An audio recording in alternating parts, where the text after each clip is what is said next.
ചേറുകുത്തി വരംപിട്ട കാലത്ത് തമ്പുരാനില്ല വരമ്പേല് പോയി തമ്പുരാനില്ല വരമ്പേല് തെയ്യത്തിനെന്തോന്താര തിട്ടക തെയ്യത്തിനെന്തോന്താര തെയ്യത്തിനെന്തോന്താര തിട്ടക തെയ്യത്തിനെന്തോന്താര വെള്ളം ചവിട്ടി കുറച്ചൊരു കാലത്തും തമ്പുരാനില്ല വരമ്പേല് പോയി തമ്പുരാനില്ല വരമ്പേല് തെയ്യത്തിനെന്തോന്താര തിട്ടക തെയ്യത്തിനെന്തോന്താര തെയ്യത്തിനെന്തോന്താര തിട്ടക തെയ്യത്തിനെന്തുമാരി വിതച്ചൊരു കാലത്തും തമ്പുരാനില്ല വരമ്പേല് പോയി തമ്പുരാനില്ല വരമ്പേല് തെയ്യത്തിനെന്തോന്താര തിട്ടക തെയ്യത്തിനെന്തോന്താര തെയ്യത്തിനെന്തോന്താര തിട്ടക തെയ്യത്തിനെന്തോന്താര രാത്രി കാവലിരുന്നപ്പ തമ്പുരാനില്ല വരമ്പേല് പോയി തമ്പുരാനില്ല വരമ്പേല് തെയ്യത്തിനെന്തോന്താര തിട്ടക തെയ്യത്തിനെന്തോന്താര തെയ്യത്തിനെന്തോന്താര തിട്ടക തെയ്യത്തിനെന്തോന്താര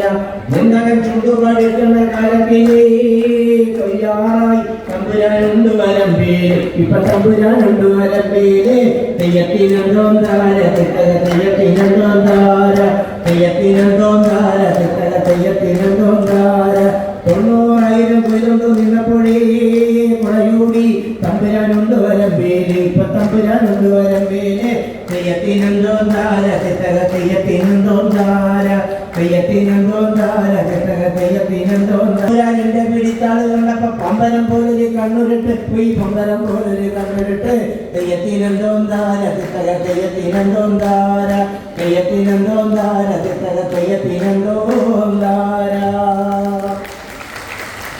ആര് എഴുതിയെന്ന് അറിയില്ലാത്ത ഈ നാട്ടുകളിൽ ചൊല്ലിക്കൊണ്ട് നമ്മളെല്ലാവരും ചേർന്ന് ഈ യുവ കവി സമ്മേളനം ഉദ്ഘാടനം ചെയ്തിരിക്കുന്നു. മലയാളത്തിലെ യുവകവിത വളരെ സജീവമാണ്. മാതൃഭൂമി ആഴ്ചപ്പറ്റി കിട്ടിയാൽ ഞാൻ ആദ്യം വായിക്കുന്നത് ഈ ബാലവഞ്ചിയിൽ വരുന്ന കവിതകളാണ്. മുഖ്യകവിതകൾ അതിന് മുതിർന്നവരുടേതായി വരുന്ന കവിതകളെ വെച്ചിട്ട് വളരെയധികം മഹത്വമുള്ളതും വളരെയധികം പ്രത്യേകതകളുള്ളതും വളരെയധികം ആത്മാർത്ഥതയുള്ള ഒരു കൃത്രിമത്വം ഇല്ലാത്തതുമായ കവിതകളാണ് ഈ അവസാന പേജുകൾ നമുക്ക് വായിക്കാൻ സാധിക്കുന്നത്. ആ തലമുറയാണ് ഇവിടെ ഇരിക്കുന്നത്, ആ തലമുറയാണ് ഇന്ന് ഇവിടെ കവിത വായിക്കുന്നത്. ഈ വായനയിലൂടെ എനിക്ക് മനസ്സിലായ കാര്യം ബൃഹദാഖ്യാനങ്ങളുടെ ഒരു കാലം കഴിയുക, കേരളത്തിൽ നീണ്ട കവിതകളുടെ ഒരു കാലം അവസാനിക്കുക. നീണ്ട കവിതകൾ ഇടയ്ക്കിടയ്ക്ക് ഉണ്ടാകുന്നുണ്ട് എങ്കിലും പൊതുവെ ഞങ്ങൾ കാണപ്പെടുന്നത് ചെറിയ ചെറിയ കവിതകളാണ്.